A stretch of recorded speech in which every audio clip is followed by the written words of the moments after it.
Hi, everyone, and welcome back for another episode of F-Bomb Friday. I am your host, Tracy Preston, along with my husband, Todd. Hey, hon.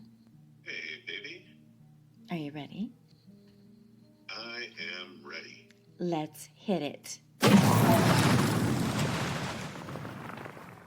Previously, we told you the story of three furry and ferocious beasts: the Michigan Dogman, the Wahila, and Laloo-Garoo.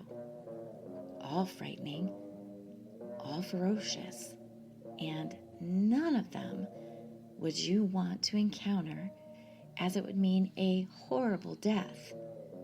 But what would happen if the three of them had a face-off? Which one would be left standing? Imagine the Michigan woods, dark and foreboding, where trees seem to twist and writhe. It's here that the Michigan Dogman prowls, a creature so terrifying it's been known to freeze its victims in their tracks. But the Dogman's not alone in its lupine lore. The Wahila, a monstrous wolf-like creature from Native American folklore, is said to roam the wilderness with a ferocity that will make your skin crawl. And then, of course, there's the Laloo-Garoo, the French-Canadian werewolf that's said to stalk the woods and forests in the Detroit area. If the three of these beasts were to battle, which one will reign superior? Would it be the Dogman with its haunting howls, glowing eyes, and supernatural strength? The Wahila with its monstrous size and ferocity? Or Laloo-Garoo with its terrifying transformation and bloodlust? Let's have a quick review of our three frightening predators. First, I'll start off with the Michigan Dogman. According to legend, it is said to have begun with a sighting by lumberjacks in 1887 in Wexford County, Michigan. It's typically described as a large bipedal creature standing 7 to 10 feet tall with a dog's head, a human torso, and powerful limbs. Some descriptions include blue or amber glowing eyes, dark reddish brown or black fur, and a chilling howl that resembles a human scream.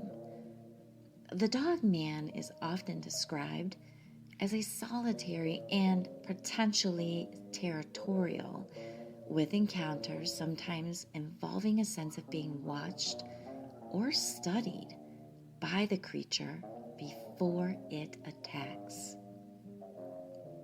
The legend includes a belief that the Dogman appears in cycles, particularly in years ending in 7.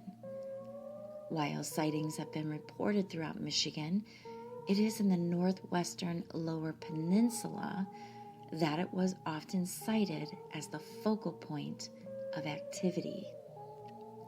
The Wahila of northern Michigan is a creature of folklore, primarily associated with the Nahanni Valley in Canada, but it is also rumored to exist in northern Michigan. It is typically described as being larger than a typical wolf, possibly the size of a bear, often depicted with white polar bear type fur. It has a broad head, wide paws with splayed claws, shorter limbs than a regular wolf, a muscular build, possessing immense strength and speed. It is usually described as a solitary creature, unlike typical wolves that hunt in packs. It is also associated with stories of decapitation and could possibly be a supernatural being. The Wahila legend is most prominent in the Nahanni Valley of Canada, which has earned the nickname Valley of the Headless Men due to reported victims of decapitations. Accounts of this large white wolf-like creature in Michigan have been documented. Some accounts suggest a colonial-era sighting of a phantom-like giant white wolf that appears near the lake. The Wahila is sometimes referred to as the Great White Wolf of the North, and there may be some overlap in the folklore with the Michigan Dogman. And lastly, but not least, we have the loup-garou of Grosse Pointe. This legend dates to French settlers who arrived in the area in the late 1800s and is part of the broader French-Canadian folklore surrounding wolf-like legends. In the 19th century, Marie Hamlin documented the story of the creature in her book, Legends of Detroit. The book recounts the tale of a werewolf rumored to roam Grosse Pointe. The garou attacks and abducts a young bride and vanishes with her into the woods.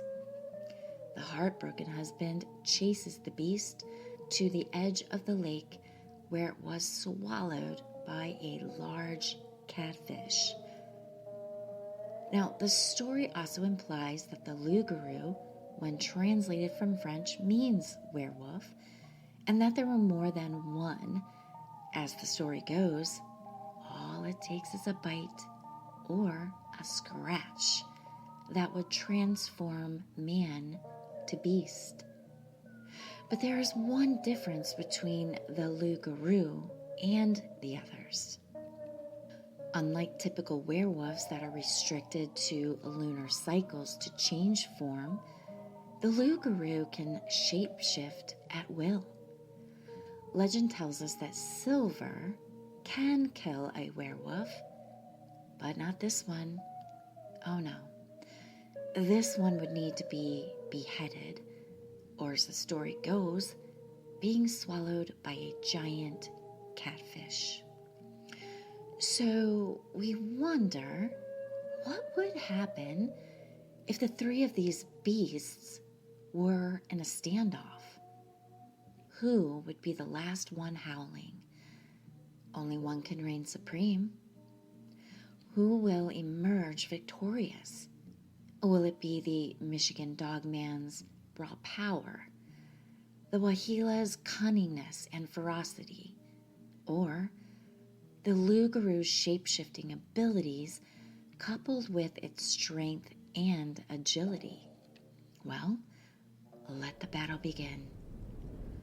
With a full moon in the Michigan sky, casting its eerie glow over the dense forest, the trees creak and sway in the wind. It seemed a night unlike any other. The creatures of the forest sensed something in the night's air, and all took cover. A rustling in the underbrush signaled the arrival of the Dogman, its eyes glowing like hot coals as it emerged from the shadows with heavy breaths. Its massive frame towered amongst the trees, muscles ripping beneath its thick fur as it let out a thunderous, screaming howl.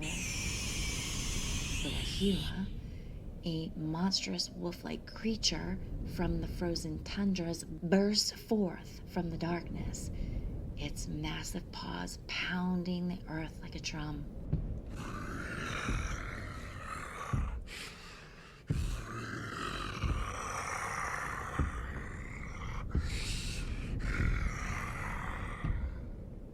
Its eyes blazed with otherworldly intensity, and its powerful jaws were wide open, saliva dripping with a hunger and ready to tear at the flesh of its opponents. The loup-garou appeared seemingly out of nowhere, its eyes flashing,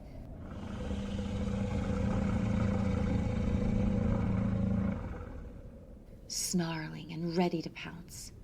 A true master of disguise, a blur of fur and flesh as it transformed into its wolf-like form, its body a twisted mass of teeth and claws.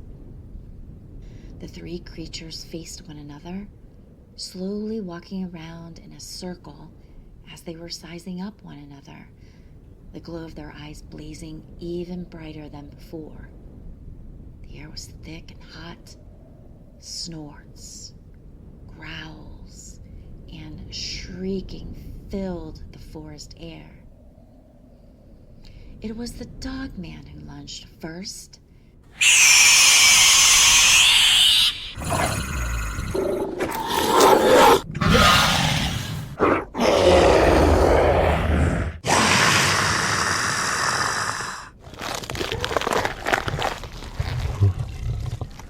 Its jaws snapping wildly at the Wahila. But the Wahila was swift, its massive body a blur of motion as it countered with a powerful blow with its razor-sharp claws.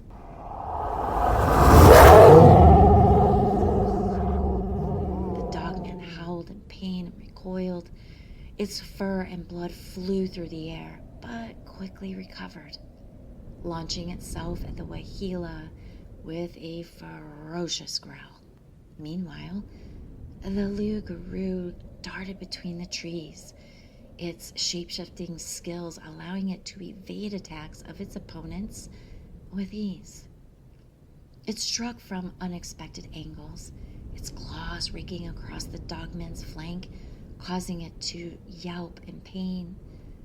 The Wahila, sensing opportunity, charged forward, its jaws wide open, but the loup-garou was too quick, dodging the attack with swift precision. Now, this battle raged on, the three creatures exchanging blows, sinking their razor-sharp teeth deeply into one another, and dodging attacks in a frenzy of fur and flesh. The forest, a maelstrom of sound, the crashing of trees, the snarling of beasts and howling of the wind, the moon a silent witness illuminating the carnage below.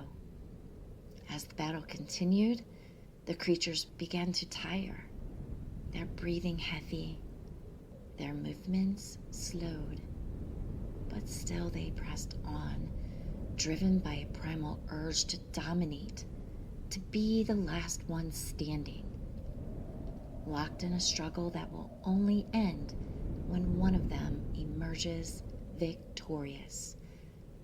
Now, the outcome was far from certain. The battle, a chaotic dance of death and destruction.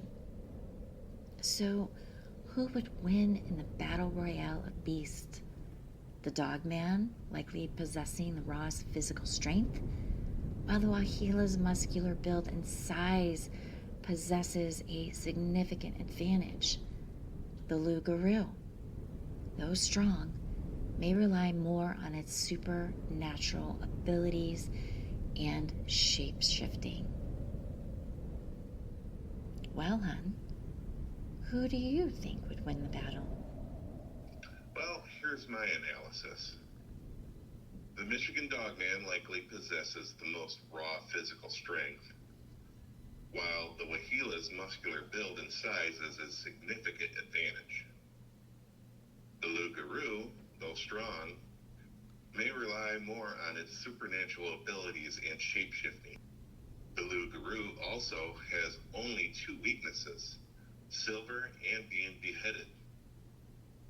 Neither opponent's having silver, however, an advantage to the decapitating Wahila if it's quick and lucky enough. The Wahila is also described as having supernatural powers and being an evil spirit. The Dogman's abilities generally described as superhuman, but not explicitly supernatural.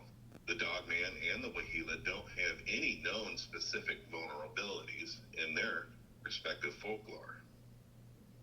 My conclusion is most likely the Loup-Garou, especially if it has knowledge of its opponents, which could be possible as it retains its human mind even when transformed, giving it the advantage of reason.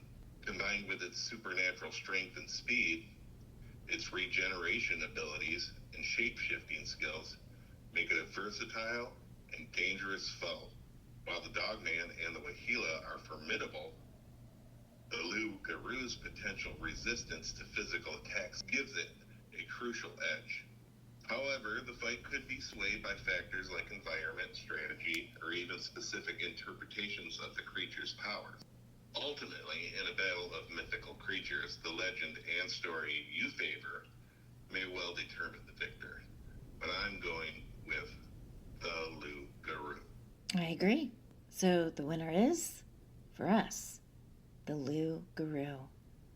Who do you think would win? Let us know in the comments.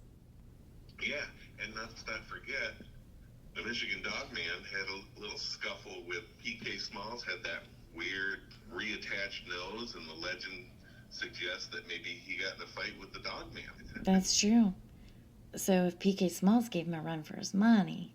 Yeah, PK Smalls lived to tell about it. He sure did, so I'm definitely going with the Loup-Garou. Well, thank you, hun. You're welcome. Well, you want to sign us out, hun? I sure do. You better lock your doors. You better lock your windows.